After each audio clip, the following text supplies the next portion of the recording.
Good evening friends, welcome to my YouTube channel glorious legal well. आपके साथ आपके वकील मित्र नसीम अख्तर, झारखंड हाईकोर्ट राज्य। कल के वीडियो में हम लोग एक काफ़ी गंभीर विषय पर चर्चा किए थे। वो विषय था कि यदि कोई ऐसे केस जो ट्रायल कंक्लूड हो गया और स्टेज ऑफ द केस जो है आर्गूमेंट पे रखा गया, फिर भी हमारे हाई कोर्ट्स अपने 482 सीआरपीसी के एक्सरसाइज पावर जो है इन्वोक करके किसी ऐसे एप्लीकेशंस में जहां एक्विज्ड बेल के लिए एप्लीकेशंस किया है, प्रे किया है, तो क्या ऐसे स्टेज में भी बेल दिया जा सकता है? तो मैंने कहा था कि बिल्कुल दिया जा सकता है। हालांकि 482 का एक्सरसाइज जो है मिनी ट्रायल के रूप में नहीं किया जाता। ये मैंने कई जजमेंट्स हमारे हाई कोर्ट्स के हैं, सुप्रीम कोर्ट्स के भी गाइडलाइंस है कि किन परिस्थितियों में दिया जा सकता है, नहीं दिया जा सकता है। तो इस वीडियो के आधार पे काफ़ी सवाल कि हमारे जो हम कह रहे हैं कि ऐसे केस जहां पे ट्रायल कोर्ट में आर्गुमेंट स्टेज पे रखा गया और हमारे हाई कोर्ट एक सीआरएमपी में जहां पे बेल के लिए प्रे किया और वो सीआरएमपी अलाउ कर दिया, यानी रिलीज ऑन बेल के ऑर्डर दे दिया गया, तो इसका क्या आधार है? What is the source? तो यस फ्रेंड्स, मैं एक इम्पोर्टेंट जजमेंट, इम्पोर्टेंट ऑर्डर हमारे ऑनरेबल झारखंड हाई कोर्ट्स के honourable mister justice Anil Kumar Chaudhary के बेंच के 15 तारीख को हुआ है और उसी जजमेंट के ऊपर ही हम लोग चर्चा करेंगे। और वो सीआरएमपी नंबर 646 2024 है। डेट ऑफ ऑर्डर जो है 15 सितंबर 2025 है। इस पर हम लोग चर्चा करेंगे। तो आइए हम लोग सबसे पहले थोड़ा सा देख लेते हैं कि कल के वीडियो में क्या चर्चा किए थे। तो the case is in argument stage in the trial court, that means evidence is closed and the trial is about to conclude. Question about filing a CRMP under sections 482 CrPC. अभी जो है now sections 528 of BNSS 2023 before the High Court. Sections 482 CRPC, Sections 428 BNSS is the inherent power of the High Court. It is not a normally invoked directly for bail. इसको हम लोग directly for bail के रूप में invoke नहीं कर सकते। Bail during trial is ordinarily sought under sections 437 to 439 CrPC, हमारे बीएनएस के sections 482, 482. However, in exceptional cases where there is a abuse of process of law or delay or miscarriage of justice. However, in exceptional cases, this is very important, friends. However, in exceptional cases where there is abuse of process of law or delay or miscarriage of justice, the High Court may exercise inherent jurisdictions, that is 482 और हमारे 482 of CRPC और हमारे 528 of BNSS to grant relief including bail. तो bell दे सकता है। अब यहाँ जो सवाल पैदा होता है कि टेक्निकलिटी क्या है? Technically, an accused persons may approach the High Court under sections 482 CRPC by filing a criminal miscellaneous petitions for bail, but it is not regular routine. The High Court will only entertain it if क्या हो सकता है कि ये तभी entitle करेंगे where there are exceptional ground. What is the exceptional ground? Number one, misuse of the process, delay violations of rights, delay violations of right, or the ordinary remedy section 439 of the bail for bail has been denied or is inadequate. तो friends ये जो grounds है, इस grounds अगर आपका match करता है तभी जो हाई कोर्ट जो है सीआरएमपी को इंटरटेन करेंगे, किस लिए? बेल देने के लिए. The high court is entertain A CRMP under sections 482 CRPC inherent jurisdictions for relief including bail when the trial is advanced argument final stage or final argument stage. Such grants are exceptional. Courts repeatedly warn that 482 should not be used to conduct a mini trial. हम लोग देखे हैं कि CRMP जब high court में file करते हैं और questioning of the FIR, questioning of the cognizance, उस समय भी कोर्ट बार बार ये चीज करता है कि क्या कहते हैं कि should not be used to conduct a mini trial. हमारे जो एक्सरसाइज है 482 का पावर, इसको हम लोग ऐसे यूज नहीं कर सकते कि यानी मिनी ट्रायल के रूप में यूज नहीं कर सकते. ट्रायल का काम जो है वो ट्रायल कोर्ट का है, इसलिए ट्रायल होने देना चाहिए. ये नॉर्मल फिनोमेना है. The stage should be decided by the trial court. Still, there are reported instances where the High Court have exercised 482 to grant interim relief, including the bail on exceptional ground. फिर भी 482 को exercise करते हुए हमारे honourable court relief दिया है, interim relief दिया है, including grant of the bail. उसी सीआरएमपी में बेल भी ग्रांट किया है इन एक्सेप्शनल ग्राउंड पे. अब सवाल पैदा होता है कि वही एक्सेप्शनल ग्राउंड क्या क्या हो सकता है. तो मीनिंग ऑफ द जो हमारे procedural illegality, manifest abuse and jurisdictional defects, इसके बारे में हम लोग कल भी चर्चा किए थे.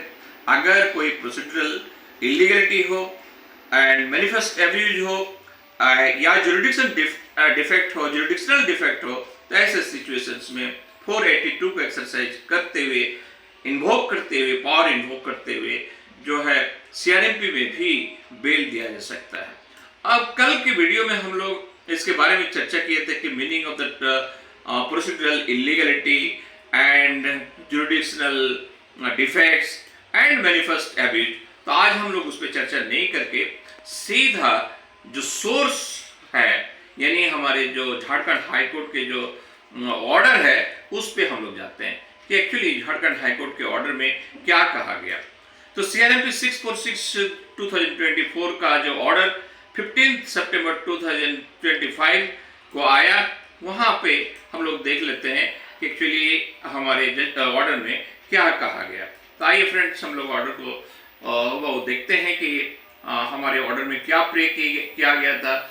हमारे लर्नेड काउंसिल जो है ऑफ द पिटिशनर्स क्या बातें रखा, और फिर हमारे स्पेशल पीपी जो है वो क्या कहा, और फिर हमारे कोर्ट के व्यू क्या रहा, इनको देखते हैं. तो आइए हम लोग देखते हैं कोर्ट क्या कहा है कि petition has been filed invoking the jurisdictions of this court.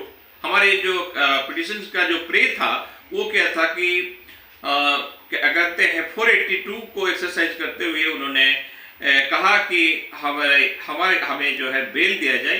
क्यों बेल दिया जाए?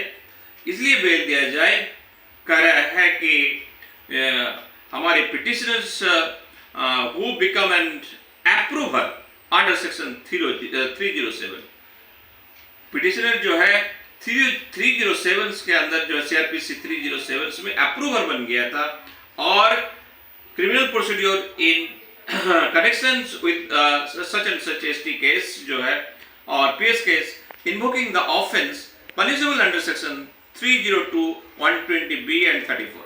एलिगेशंस था आपका जो है 302 का, 120B और 34 का Indian penal code, and as well as section 2735 of the Arms Act का भी आपका एलिगेशन था 27 और 35. तो इतने गंभीर धाराओं में, जबकि यह केस जो है आर्गूमेंट स्टेज पे है, फिर भी हमारे honourable Jharkhand high courts honourable mister justice Anil Kumar Chaudhary के बेंच में सीआरएमपी को अलाउ कर दिया और बेल में रिलीज कर दिया। तो आइए देखते हैं कि हमारे learned councils of the petitioners अपनी बात क्या रखा। उनका कहना है, petitioner was accused of the same case in his statements under section 313 of the Code of the Criminal Procedure. The petitioner stated that he wants to be an approver. Subsequently, the petitioners herein filed an application for pardon, and such petitions, after being allowed, the petitioners become approvers by order dated such and such. The petitioners was granted pardon under section 307 of the Code of the Criminal Procedure. फिर आगे जो है क्या करते हैं, अपने submissions को advance करते हुए हमारे काउंसिल्स कहते हैं कि petitioners becomes approvers, he has been examined as prosecution witness number such and such, it is then submitted, और फिर उसके बाद भी ये सबमिट किया, since the petitioner has turned on approver he is no more an accused. जब वो approver बन गया तो अब वो एक्यूज्ड नहीं रहा, और इसलिए पर्सन देयरफॉर इट इज, इसलिए जो है सेक्शन 437 से लेकर 439 जहाँ पे हम लोग बेल को के लिए प्रे करते हैं of the code criminal procedure can not be preceded cannot be preceded to service or releasing him on bail, इसलिए उनको बेल दिया जाए। ये जो तर्क था हमारे क्या कहते हैं learned counsel of the petitioner का था। उन्होंने एक जजमेंट को कोट किया, Danish Ali Jamaluddin Ahmed versus state of Maharashtra through DCB CID Mumbai 400001 reported on 2023 BHC AS 34991।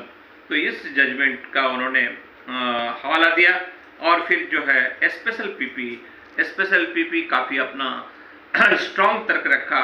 उन्होंने कहा, क्या कहा कि mandate of sections 3064 subsections B of the code, that is the criminal procedure code, the approver be detained in custody until the termination of the trial। उनका कहना था कि हमारी जो 3 section 04 का जो मैंडेट है, 306 under bracket 4 under bracket B का जो मैंडेट है, उसका कहना है कि किसी एक्यूज्ड को अगर अप्रूवल बन भी जाए तो लेकिन फिर भी तब तक उनको क्या कहते हैं रखा जाएगा कस्टडी में, जब तक कि वो ट्रायल माने कंक्लूड होकर जजमेंट ना आ जाए, until the termination of the trial जब खत्म ना हो जाए, unless he is already on bail, यदि वो बेल में नहीं है तो, यानी बेल दिया नहीं गया, इसके पहले बेल के लिए अप्लाई किया, उसका रिजेक्ट हुआ होगा, तो ऐसे सिचुएशंस में फिर दोबारा जो है उनको हमारे CRMP में जो बेल देने का कोई औचित्य नहीं बनता। ये हमारे स्पेशल पीपी का कहना था। और फिर कह रहा है कि सेक्शन 306 सबसेक्शन 4 क्लॉज B में code of the criminal procedure prosecution is applicable only in case of tender of pardon to an accomplice at the preliminary stage by a magistrate before commitment of case, but in this case pardon was tendered after committee of the case in exercise of the power under section 307 of the Code of the Criminal Procedure. Hence, restrictions of the detaining the approver in custody until terminations of the trial is not applicable to this case। तो इसीलिए कह रहा है कि उनका कहना था कि पूरा अपनी बात जो है स्ट्रांगली रखा। उनका कहना है कि किसी को पार्डन अगर कर भी दिया, अप्रूवर बन भी गया, तो इसका टेंडर ऐसा नहीं बनता कि commitment of the case in exercise the power under section 307 of the code of criminal procedure, hence restrictions of the detaining the approver in custody until the termination of the trial is not applicable to this case. तो friends, ये था हमारा special PP का submissions. उन्होंने कुछ judgement को quote किया। वो जजमेंट था Rajkumar Sahu versus state of Chhattisgarh, reported in 2020 SCC online और CHH 109। और फिर जो है आगे एक और जजमेंट का कोट किया। इस तरह जो है दोनों पक्ष का आर्गुमेंट जो है हुआ। फिर हमारे बहुत ही इम्पोर्टेंट विषय जो दोनों पक्ष को सुनने के बाद हमारे ऑनरेबल कोर्ट का क्या व्यू रहा। तो अब देखते हैं हमारे कोर्ट कैसे जो है इस एप्लीकेशन को अलाउ कर दिया दोनों पक्ष को बात को सुनने के बाद। The having heard the rival submissions made at the bar and after carefully going through the materials available in the record, it is pertinent to mention here that it is without any doubt the mandate of continuations of the approver in custody till the termination of the trial. Court का कहना है कि इसमें कोई doubt नहीं कि mandate ये है कि जब तक ट्रायल कंक्लूड नहीं हो जाता तब तक अगर कोई अप्रूवर बन भी जाता है फिर भी उसको कस्टडी में रहना है। ये हमारे मैंडेट है। ये रहते हुए भी if at the time of the turning approver the approver is not on bail, अगर वो बेल में नहीं है तो in case tender of the pardon to an accused under section 306 under bracket 1 in 306 subsections 1 of the Code of the Criminal Procedure, but such mandate is certainly not attracted to an approver who has been tender pardon in exercise of the power under section 307 of the Code of the Criminal Procedure. Friends, ये जो line है ये काफी important है। ये कह रहा है कि 306 सबसेक्शन 1 की बात और 307 तो कह रहा है कि किसी अगर कोई व्यक्ति अप्रूवर बन गया और अप्रूवर को 306(1) के अंदर जो है उनको जो तब तक रखा जाएगा जब तक कि वो ट्रायल कंक्लूड ना हो। लेकिन वहीं जहां 307 की बात आ जाता है तो वो टेंडर नहीं प्रोवाइड करता। Tender pardons in exercise of the power under section 307 of the Code of the Criminal Procedure. अब दूसरा जो है the questions then arise that after tendering of pardon as the approver ceases to be an accused person of the case can be granted bail in exercise of the power under sections 482 of the Code of the Criminal Procedure. तो इसी जो है हमारे honourable justice अपने आप को एक सवाल खड़ा करता है और फिर सवाल के जवाब देते हुए उन्होंने जो है इस एप्लीकेशन को अलाउ कर देता है और रिलीज ऑन बेल हो जाता है। तो इन्होंने फिर जो है पैरा 8 में लिखते हैं कि true it is that when the court exercise the power under section 307 of the Code of the Criminal Procedure for tendering pardon to an accused, the bar or releasing the approver if he is not already on bail till the conclusions of the trial as contained in section 306 subsection 4 clause B of the Code of the Criminal Procedure is not applicable, he can be released on bail by the learned session judge, but in the absence of any express provisions in the code of criminal procedures for release of such approver on bail, the High Court can consider the applications for releasing such approver on bail in exercise of its power under sections 482 of the Code of the Criminal Procedure.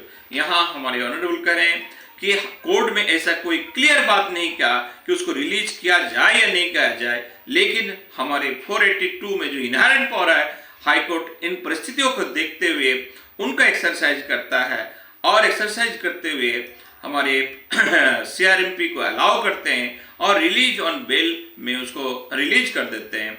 Now coming to the facts of the case, the depositions of the petitioners approver has already been recorded and he has supported the case of the prosecution. The trial is in the stage of the argument. The petitioner has been in custody since 7th June 2022 as mentions in such and such para of the criminal miscellaneous petitions. तो friends, आगे जो है जो bell की जो condition होता है वो कंडीशंस इम्पोज करते हुए इस सीआरएमपी को अलाउ करता है. तो आज हम लोग एक देखें कि कितनी इम्पोर्टेंट ऑर्डर जो है कि इन परिस्थितियों में भी जब हमारा केस जो है ट्रायल कोर्ट में आर्गूमेंट स्टेज पे है, आर्गूमेंट का डेट है और फिर भी जो है सीआरएमपी अलाउ हो जाता है और उस एक्यूज को जो है बेल मिल जाता है. तो फ्रेंड्स, ऐसे ही गंभीर विषयों पर चर्चा करने के लिए हमारे साथ जुड़े रहें. हमारे YouTube चैनल को सब्सक्राइब करें. वीडियो अच्छा लगे तो इसको आगे बढ़ाएं. फिर मिलेंगे अगला वीडियो में. Have a nice day.